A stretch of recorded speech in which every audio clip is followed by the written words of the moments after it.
Okay, so welcome to my little room in Paris at a 3-star hotel. This is how I really live. The bed is so comfortable.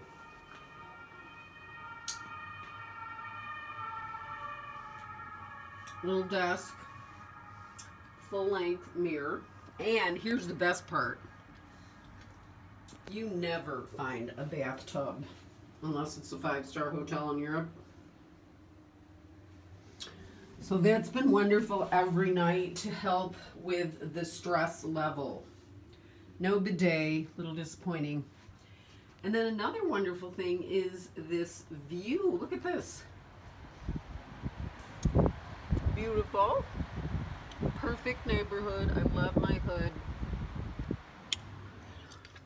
So I just wanted to do an update.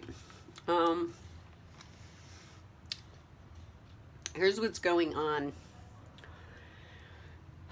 Let's all take a deep breath and realize we're going to get through this. And some of the things that can help are so basic. Like, for example, meditation.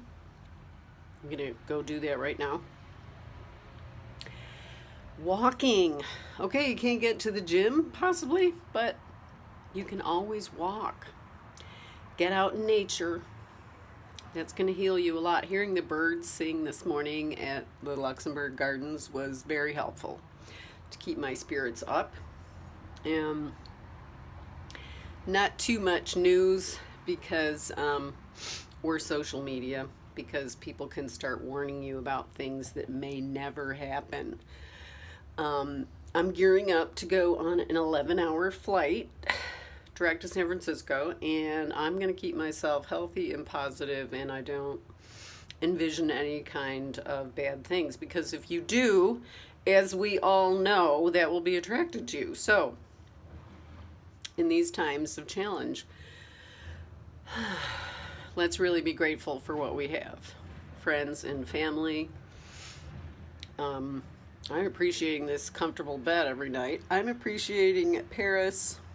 I never thought I would come on this trip. I took the flight that worked for the morning of the shutdown in Italy. So there were no other flights available, so I took it. There's a lot of unknown in life, and instead of imagining how bad things can be, let's start to be grateful about what we do have.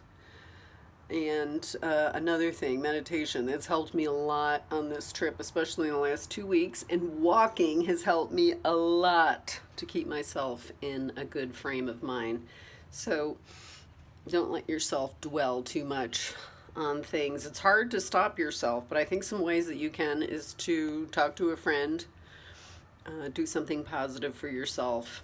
Have a cup of coffee. I was so excited when I found out that I can get a cup of coffee, espresso, and a chocolate croissant, all for less than I was paying for one espresso here at the hotel, and it's right down the street. Very tasty. And it was open. So, streets of Paris are, that police sounding like the Holocaust is coming is a little disquieting, but that's that one. Right on cue. I'll be glad when I don't have to hear that. I don't know what's going on, but no one is panicking. People are nice to each other, even people that have their flights canceled. Everybody's just carrying on. So, live from Paris. That's what's happening here, and many blessings to you, prayers, and let's all stay positive.